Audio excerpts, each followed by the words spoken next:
Sir আসসালামু আলাইকুম। ওয়ালাইকুম আসসালাম। বসো। কি নাম তোমার? স্যার আমার নাম প্রিয়া। তোমার নাম প্রিয়া? জি স্যার। তুমি তো ক্লাস 6-এ ভর্তি পরীক্ষা দেওয়ার জন্য আসছো। জি স্যার। আমি বই পুস্তক থেকে তোমাকে কোনো প্রশ্ন করব না, আমি বইয়ের বাহির থেকে 3টা প্রশ্ন করব। আমি দেখব তুমি কতটুকু ট্যালেন্টেড।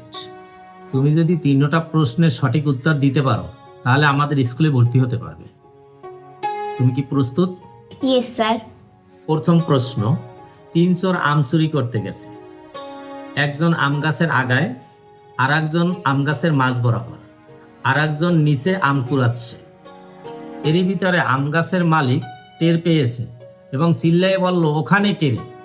আম গাছের নিচে যে চোর ছিল সে সব আমগুলা 2 ভাগ করে একটা আম কম নিয়েছে। আম গাছের মাঝ বরাবর যে ছিল ও নাইমা যে আম ছিল অর্ধেক ভাগ করে নিয়ে গেছে। একদম আম গাছের মাথায় যে ছিল ও নাইমা যে আম ছিল সব নিয়ে গেছে।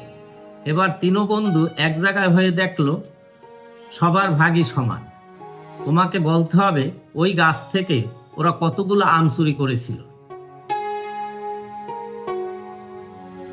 স্যার ওই গাছ থেকে আম 6টা চুরি করা হয়েছিল। এটা কিভাবে?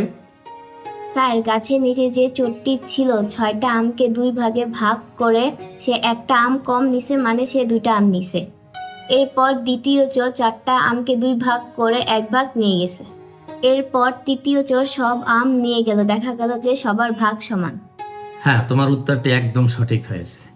এবার দ্বিতীয় প্রশ্ন, তোমার পোষ মানানো একটি বাঘ আছে, তোমার সাথে একটা ছাগল আছে, তোমার সাথে কিছু পান আছে। তোমার একটা নদী পার হতে হবে, ওখানে একটি নৌকা আছে। ওই নৌকায় তোমাকে সহ একটা করে জিনিস পার করতে পারবে। তোমার 3টা জিনিসই পার করতে হবে, কিন্তু বাঘে ছাগল খায়, ছাগলে পান খায়। তুমি 3টা জিনিস কিভাবে পার করবে?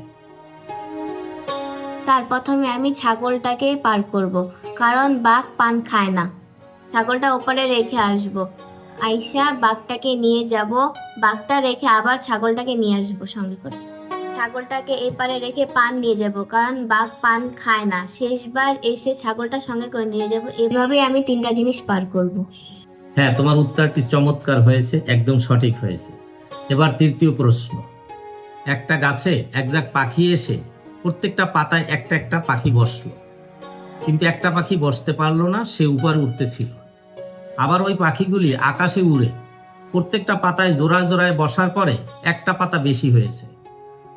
এখন তোমাকে বলতে হবে ওই গাছে কতগুলা পাতা ছিল এবং কতগুলা পাখি আসছিল।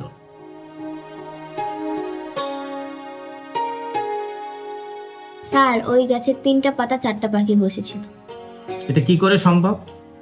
স্যার ওই গাছে 4টা পাখি আসার পরে 3টা পাতায় 3টা পাখি বসে, একটা পাখি বেশি হয়। আবার ওই পাখি আকাশে উড়ে জোড়ায় জোড়ায় বসার পর একটা পাতা বেশি হয়।